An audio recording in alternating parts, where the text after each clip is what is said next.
Agora, especialmente no meio religioso, existe mais paranoia do que em qualquer outro meio. Porque o meio religioso sofre de mania de perseguição o tempo todo. Por exemplo, porque é perseguido desde o início, pensa. O meio protestante, para a gente falar aqui no Brasil, não abrir para o cristianismo ocidental geral.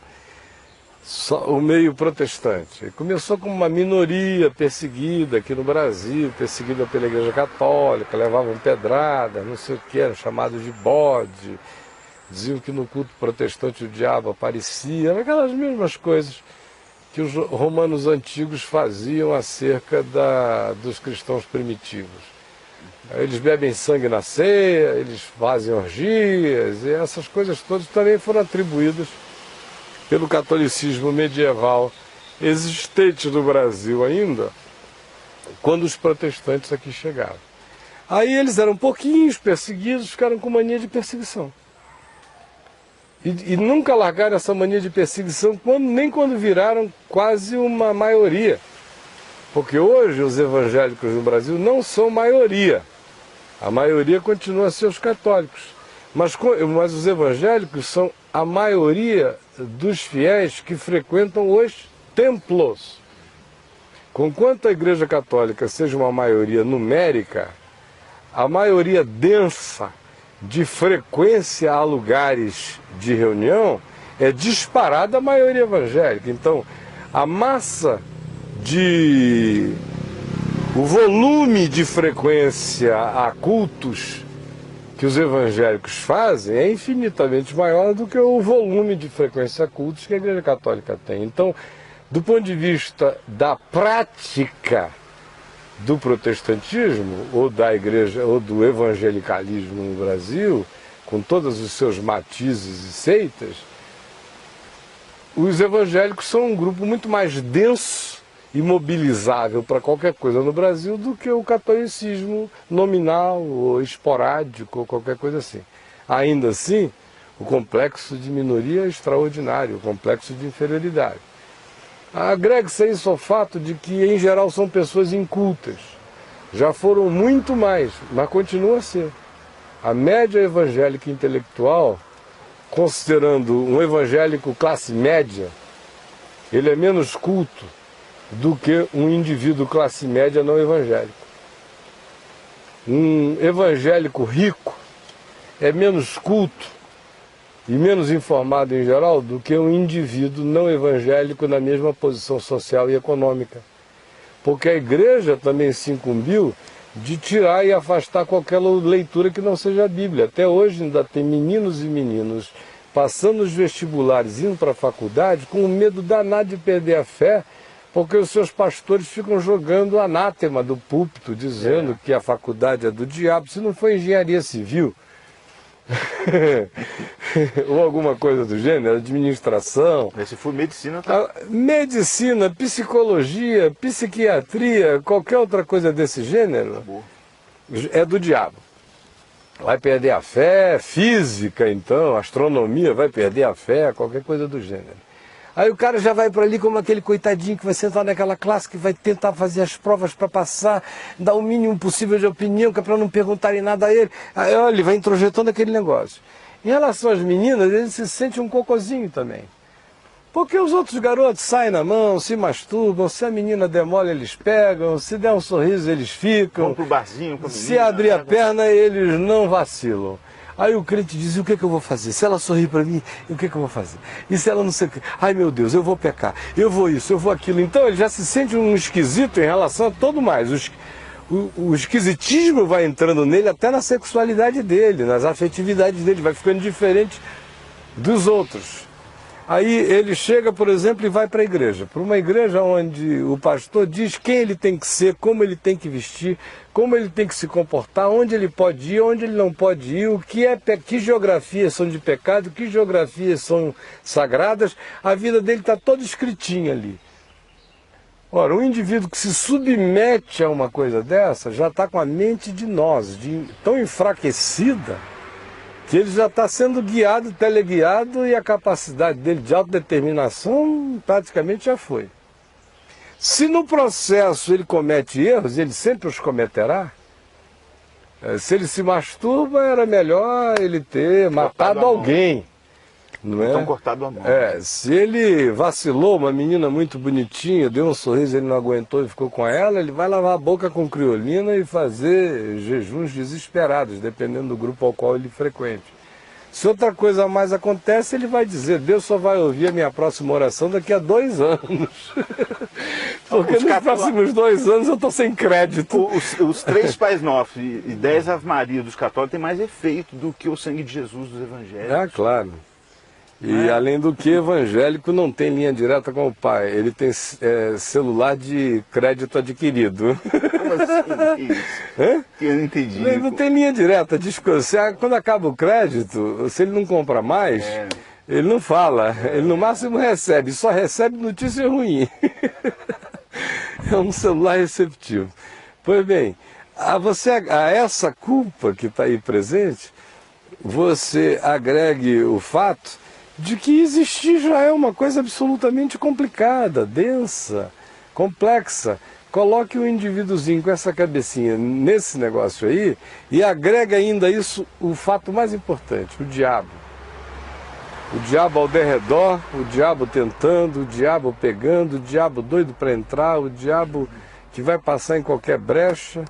E aí ele olha em volta e diz, meu Deus, eu sou uma caquinha, uma porcaria. Faço parte de um grupo inferiorizado. De fato, as grandes mentes não estão aqui presentes. Eu, quando estudo como um ser inferior. Quando eu namoro como um ser inferior. Quando eu amo como um ser inferior. E tenho que tomar cuidado porque eu sou controlado e dirigido por uma entidade que quer determinar os meus passos e eu me submeti a ela. E se eu não atender todas as demandas dela, o diabo me pega. Quem é que não fica paranoico numa história dessa? Fica louco. Quem não fica? Então, meu amigo, com essa historinha, é quase impossível o evangélico não ser paranoico. A grande maioria sofre de paranoias em graus diferentes. Não é estranho, como a gente já disse, eu já tenho dito isso há mais de 20 anos, desde que essa estatística me chegou às mãos a primeira vez, de que 70% dos que estão presentes nas clínicas de doença mental no Brasil têm origem evangélica, especialmente pentecostal e neopentecostal, que é onde esses arroxos, esses acochos e essas pressões e esse estado de coisas são ensinados como modo de vida, como piedade para o indivíduo, e nada mais são do que um processo de adoecimento horroroso. Sair desse estado paranoico é que é a grande coisa. O salmo que nós lemos hoje é um roteiro extraordinário para o indivíduo começar a sair disso. Mas há coisas que precisam ser feitas de modo urgente. Número 1, é o indivíduo saber que ele não tem essa importância toda, né? Porque o paranoico, ele acaba virando, seja pelo complexo de inferioridade ou não, um grande narcisista.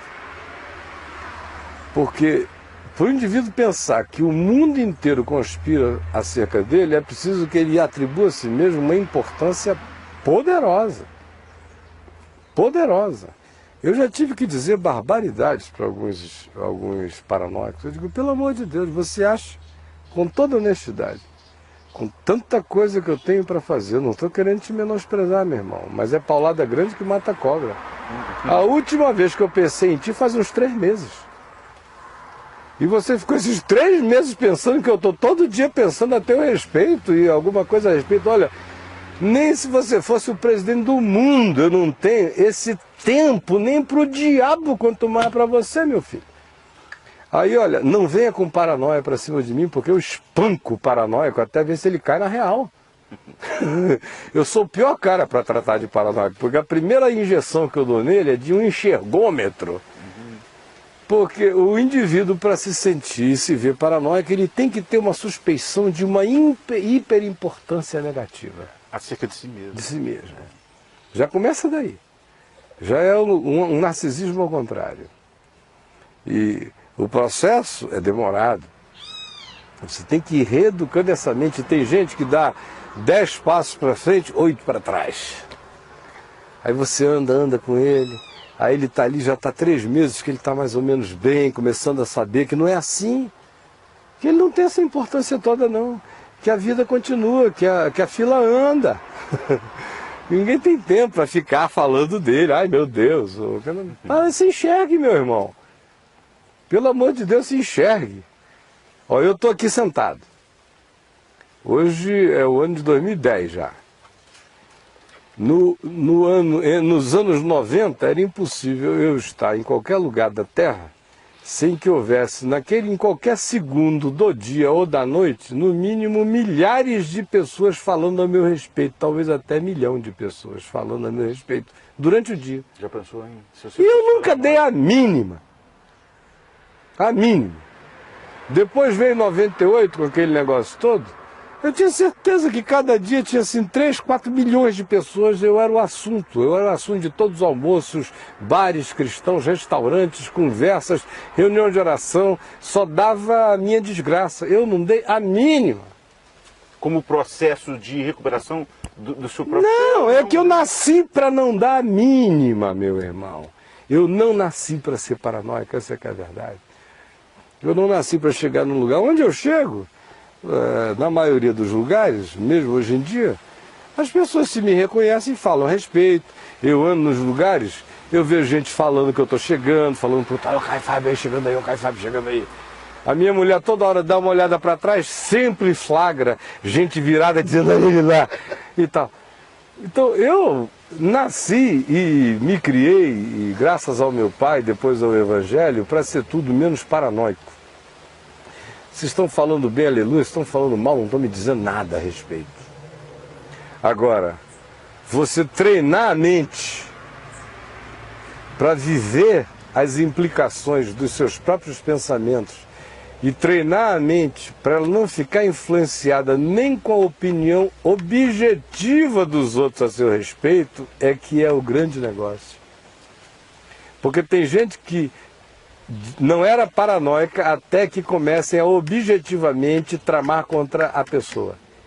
Aí quando começam a tramar objetivamente contra a pessoa, ela que não era paranoica, se torna paranoica por causa da trama objetiva. Mas o segredo é identificar a trama objetiva, tomar as providências para não ficar igual um bobo em relação à trama objetiva que se faça contra você, sem ficar paranoico. Esse é que é o negócio, de poder entrar e de poder sair. Estão querendo me fazer mal, eu não vou ficar esperando dar um chute, eu faço como Jesus, vou para ali. Mas se eu quiser voltar, eu volto. Volto quando eu quiser, como eu quiser, na hora que eu quiser, e ninguém vai me impedir. Essa é a liberdade. Onde há paranoia, não há liberdade. Onde há paranoia, também não existe, obviamente, paz. Onde há paranoia, o que existe é falsificação interpretativa o tempo todo. O cara começa a duvidar de Deus, dos anjos, do pai, da mãe, de todo mundo. E se você tomar liberdade de dar um conselho, de dizer alguma coisa, você vira inimigo do paranoico. É melhor ele vir perguntar. Se ele não vier, quase tudo que você diga se vira contra você. Dá a impressão que você estava tramando, pensando, que você tem uma segunda agenda ou qualquer coisa do gênero.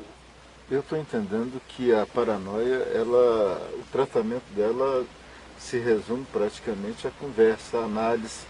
Depende do estágio. Depende do estágio. Né? Não entra muito, às vezes, o caso de medicação. Né? Quando o estágio é avançado, precisa de medicação. Precisa porque você precisa parar o circuito.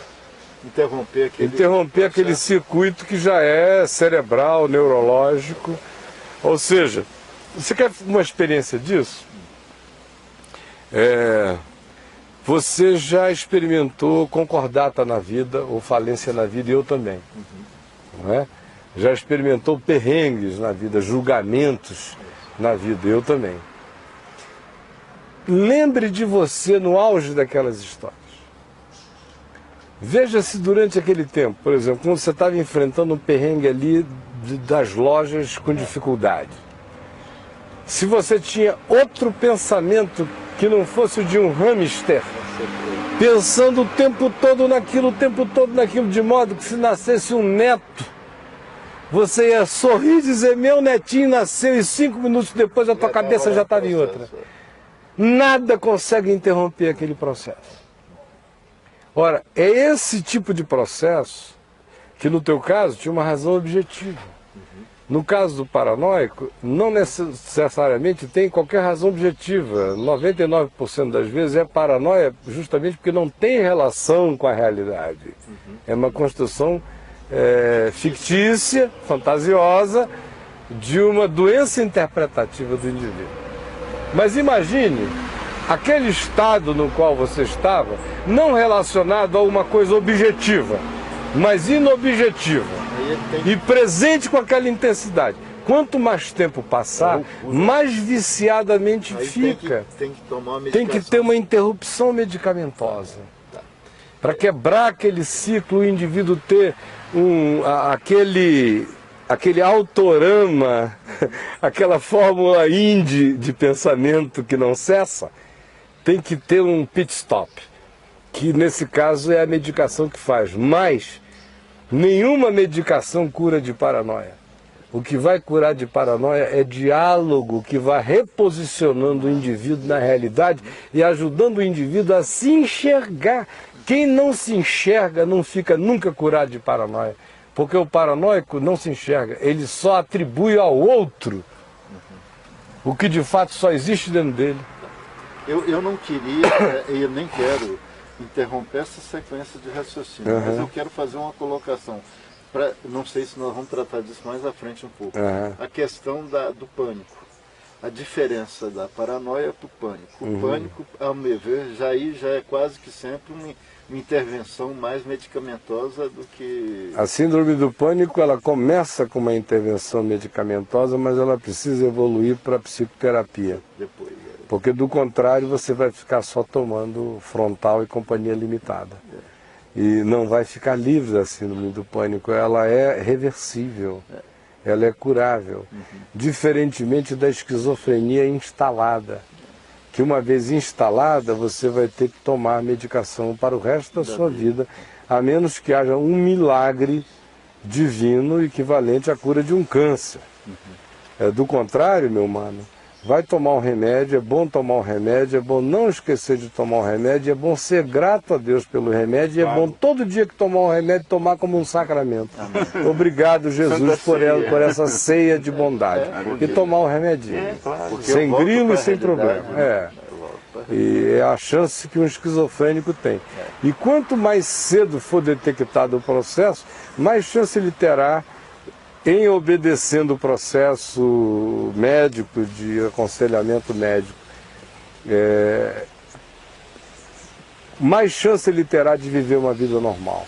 Quanto mais adiar, quanto mais atrasar, quanto mais brigar contra a medicina, quanto mais tudo isso, mais ele instalará profundamente o processo esquizofrênico, e aí mais adiante o remédio apenas dá uma estabilidade que não deixa o cara surtar, mas já não dá mais ele a chance da normalidade da vida. No início ainda dá. Outra coisa, no meio evangélico, qualquer que seja disfunção mental é tratada como coisa do diabo, o que atrapalha horrorosamente o tratamento. E tem mais, o indivíduo que resolve começar a se tratar e tomar um remedinho, se o pastor maluco dele ficar sabendo lá na igreja doida dele, ele vai ser proibido de tomar o remédio, como quem está atraindo o Espírito Santo e o poder de Jesus. Os caras são tão malucos que não veem que toda boa dádiva, todo dom perfeito é dom de Deus, vem do alto, vem do Pai das luzes, em que não pode haver nem mudança nem sombra de variação. Então, assim como eu posso ser curado com uma unção com óleo, ou imposição de mãos, ou só com uma palavra que me é dita, ou por um sonho noturno que me visita, até a palavra hebraica sonhar significa curar, sonhos curam, especialmente a psique, então bons sonhos, sonhos divinos, curam a alma. Tem gente que só reconhece cura divina se for assim, com toques de milagrosidade total. Não vem cura divina em chá, em ervinha, em comida, em caminhada, em exercício, em remédio, em medicina. O meu mundo só tem cura divina. Eu nunca fui curado de nenhuma outra cura que não tenha sido cura divina. E eu não quero nenhuma cura que não seja cura divina. Interessante que frankensteiniza o cara, porque se o joelho, que é um membro do corpo, desarranjar, pode ir ao médico. Se o osso quebrar, pode ir ao médico. Se a unha do pé inflamar, pode ir ao médico. Se a garganta inflamar, pode tomar antibiótico. Mas se tiver uma cárie no dente, ele obtura. E o cérebro não é parte do corpo humano. Não, não é não. É como nem se... um pouco. Interessante isso, né? É muito interessante exatamente porque é o preconceito que já se formou com isso. Né, então, da doença mental. Maninhos amados que estamos vendo aqui agora. Tem uma história muito engraçada de um paranoico. Que é uma piada, claro, mas muito engraçado, que o cara estava com Fusca. Fusca é muito difícil trocar a roda dele, que é grande, que torce em pena, custa furar o pneu. Então ele estava subindo numa estrada de terra, numa chuva e aquela lama muito grande, e furou o pneu. Aí ele não tinha macaco. E ele viu que lá embaixo do despenhadeiro tinha uma casinha lá. E o cara, pô, vou lá ver se tem um macaco. E começa a descer, segura aqui, escorrega ali, aquela lama sujando toda. Ele começa a pensar, tem gente que não gosta de emprestar macaco, viu? Tem gente que acha que eu vou lá roubar o macaco dele. Poxa, pra que eu ia roubar macaco? Não preciso roubar macaco de ninguém, não. Só vou lá pegar um macaco emprestado do cara. Mas tem gente assim, que pensa que todo mundo é ladrão de macaco. E nessa que ele vai pensando nessas coisas, ele bate. Enquanto a mente dele vai crescendo. Quando ele bate, o cidadão abre a porta, sim senhora, você pega o macaco, você engole, tá bom? E bate a porta e volta a ser um macaco. E o cara lá fica sem entender nada. É a mente do paranoico. Sempre assim. Sempre assim. Deve ser muito difícil conversar com um paranoico, viu? Não, você conversa todo dia. É que são graus distintos. Tem uns que não dá para conversar. Mas pelo amor de Deus, eu recebo muita carta paranoica. Você olha e diz, meu Deus, esse cara tá viajando na maionese geral. Uma veio para mim, por causa do VTV, Caio fui ler, eu fiquei com o coração. Assim, será que o Caio recebe isso aqui todo dia? O troço é pesado. Eu recebo que você não tem nem ideia do que eu recebo. E quando o cara resolve transferir a paranoia dele para mim? Aí você é o paranoico. Eu sou o objeto da paranoia dele. Eu é que vejo a carta e não vi, e não quis escrever. Eu recebo cada carta acusando. Eu sei que você lê e não quer. Aí o cara até me diz por que eu não respondi a carta dele. Que eu nem vi, nem sei se chegou, mas ele já acha que eu não respondi a carta porque eu mencionei o nome de não sei quem lá. Enfim, ele vai, eu assisto isso de dia e de noite o tempo todo. Me dá uma tristeza de ver o estado mental no qual as pessoas estão se colocando.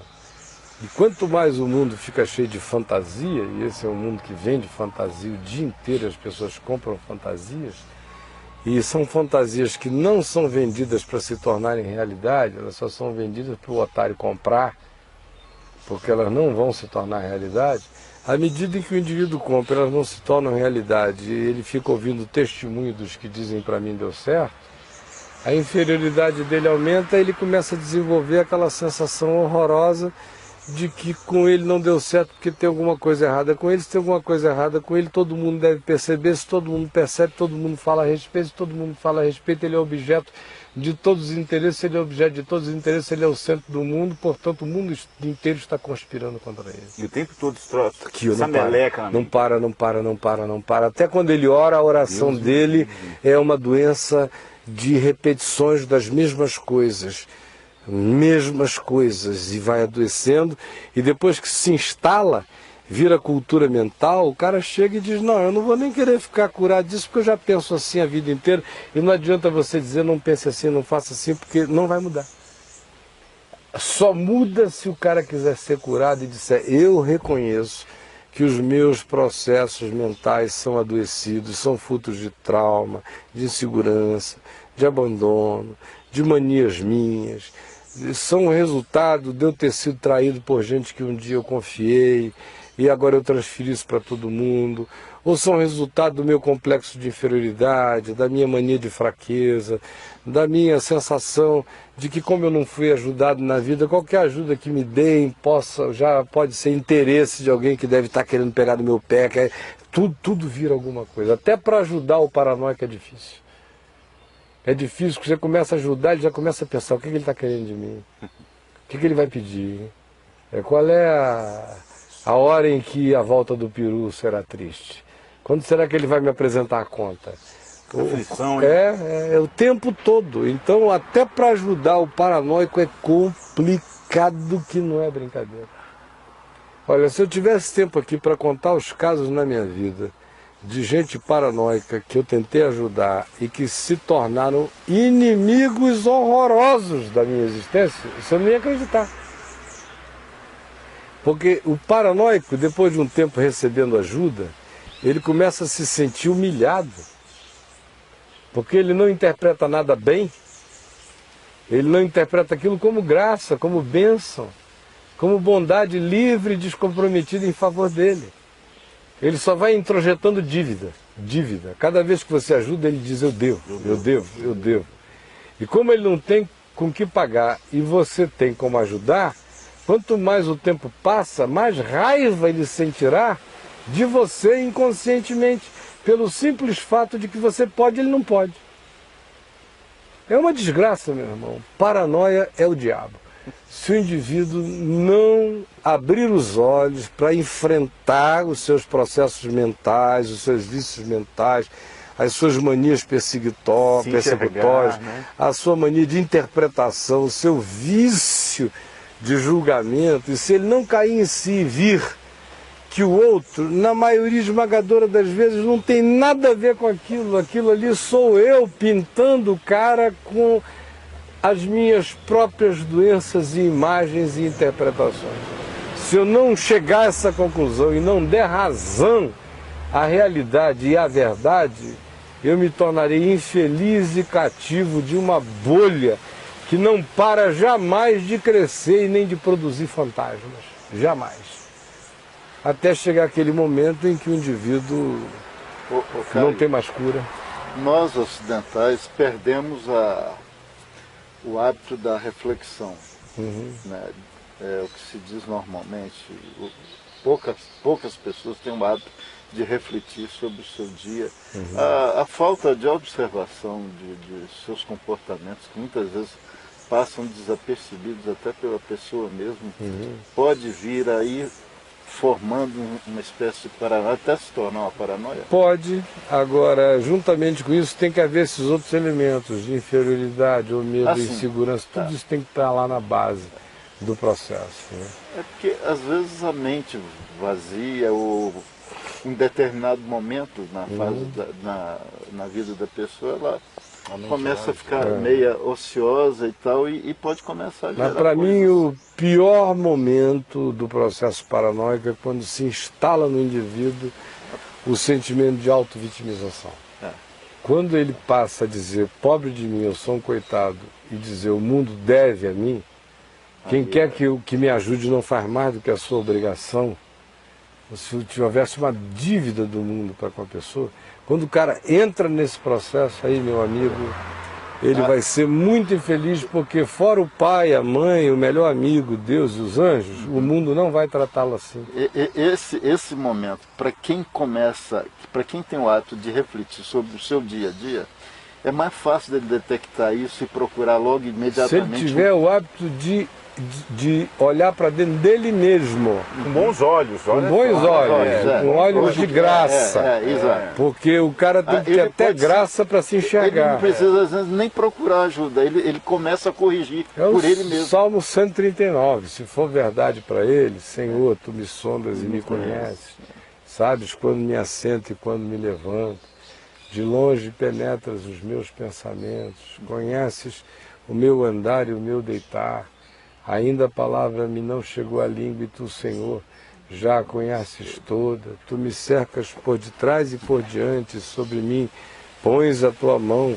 Tal conhecimento é maravilhoso demais para mim, é sobremodo elevado, não o posso atingir. Para onde me ausentarei da tua face? Para onde fugirei do teu espírito? Se subo aos céus, lá estás.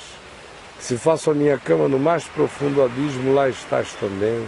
Se tomo as asas da alvorada e me detenho nos confins dos mares, ainda lá me haverá de guiar a tua mão e a tua destra me susterá. Se eu digo as trevas com efeito me encobrirão, e a luz ao redor de mim se fará noite, até as próprias trevas não te serão escuras. As trevas e a luz são para ti a mesma coisa, pois tu formaste o meu interior, tu me teceste no seio da minha mãe, tu me viste a substância ainda informe, e no teu livro foram escritos todos os meus dias, cada um deles escrito e determinado, quando nenhum deles havia ainda. Quão preciosos para mim, Senhor, são os teus pensamentos, e como é grande a soma deles. Se os contasse, excedem aos grãos de areia. Contaria, sem jamais chegar ao fim. Tomar, ó Deus, desses cabo do perverso. Afastai-vos, pois, de mim, homens de sangue. Eles se rebelam insidiosamente contra ti, e como teus inimigos tramam malícia. Enfim, se o cara não tiver essa mente que separa, que sabe que Deus o conhece, o inimigo que existe não é uma construção, é o real e é o objetivo, e ele não fica nem preocupado com o inimigo, ele entrega a Deus. Já está ali. O negócio dele é limpar o interior. Sonda-me, ó Deus, e conhece o meu coração, prova-me e conhece os meus pensamentos, vê se há em mim algum caminho mau e guia-me pelo caminho eterno. Essa é uma oração de todo dia, checando o meu pensamento com a palavra e com a realidade. Porque eu não tenho nem que ficar cativo da realidade quando ela é perversa. Eu tenho que sobrepujar a realidade pela consciência da palavra, que diz, ainda que um exército se acampe contra mim, não se atemorizará o meu coração. Ou seja, ainda quando é fato, eu não vou ficar paranoico. O máximo que podem fazer por mim é me matar. É, mas paranoico, eles vão matar um cara sem paranoia. É, muito melhor. É vida, não é muito melhor, é vida. Né? Gente boa, o tempo acabou, eles já nos deram ali, já esgotou. Nós vamos terminar. Hoje, voltaremos amanhã.